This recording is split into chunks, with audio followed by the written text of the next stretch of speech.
Soka Gakkai, silakan teman-teman buka website Soka Gakkai Internasional dan website Soka Gakkai Indonesia. Ada satu lagi pengalaman dari seorang ibu, warga negara asing yang hidup di Indonesia. Beda bahasa, beda budaya, pasti nggak gampang ya. Belum lagi karena tinggal dengan mertua, konflik pun tidak terhindarkan.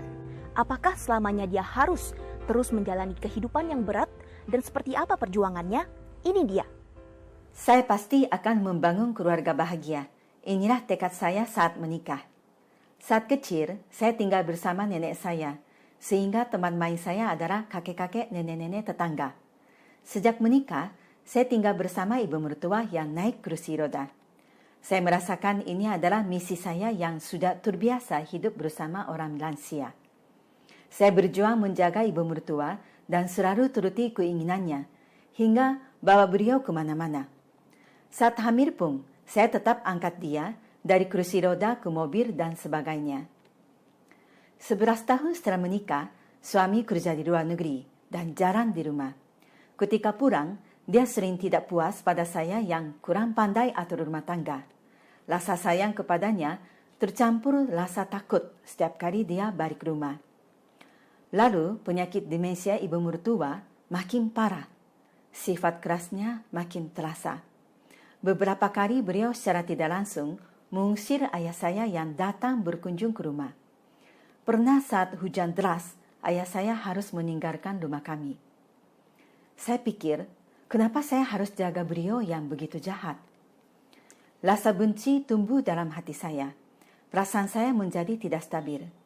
Ditambah anak sulung sedang di masa-masa rawan.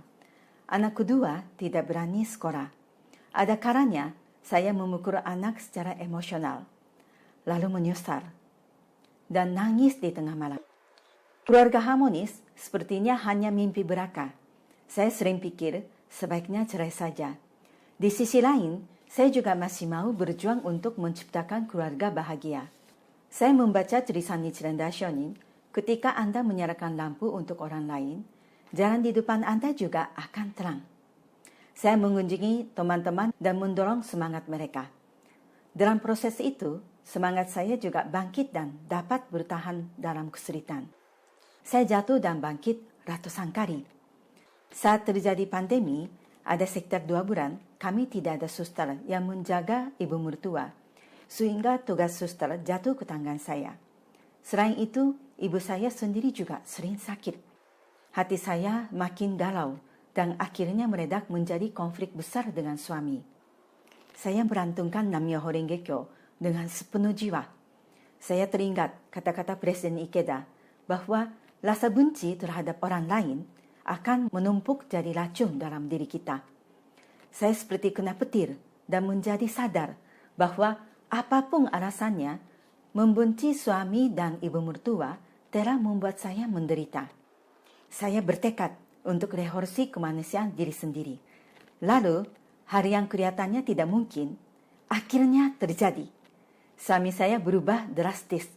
Dia mulai terlibat langsung untuk menjaga mamanya, menjadi orang yang pengertian, seperti sosok suami yang saya dambakan. Keinginan saya untuk tinggal bersama ibu juga terwujud. Ibu mertua yang suka usir ibu saya, marah selalu cari ibu saya dan baik kepadanya.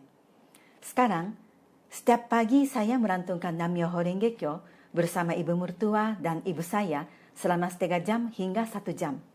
Waktu yang sangat menggembirakan. Ibu mertua juga memberikan senyuman yang luar biasa.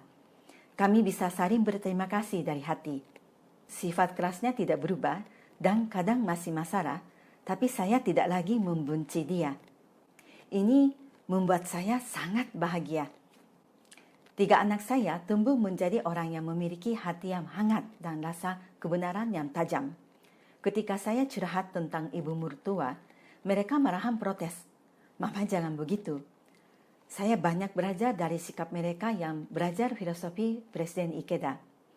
Dulu, saya gampang menyerah. Kalau di dalam film horor, saya akan pilih untuk dibunuh saja. Tapi sekarang, saya akan pilih untuk lari sebisa mungkin sampai menang. Buddhism adalah menang atau kalah. Walaupun dalam perjalanan terlihat kalah, tetapi pasti akan menang pada akhirnya. Setelah menikah 2/3 tahun, cita-cita saya untuk membangun keluarga bahagia terwujud nyata. Perjuangan masih berlanjut, tapi saya akan berjuang hingga tuntas sesuai dengan bimbingan Presiden Ikeda sebagai berikut. Ubahlah penderitaan menjadi kekuatan, kesulitan menjadi kearifan, kesedihan menjadi kebaikan. Orang yang paling menderita adalah orang yang memiliki hak terbesar untuk menjadi paling bahagia. Terima kasih Ikeda Sensei, SGI, teman seperjuangan, senior-senior yang selalu mendorong saya hingga saya dapat membangun keluarga bahagia.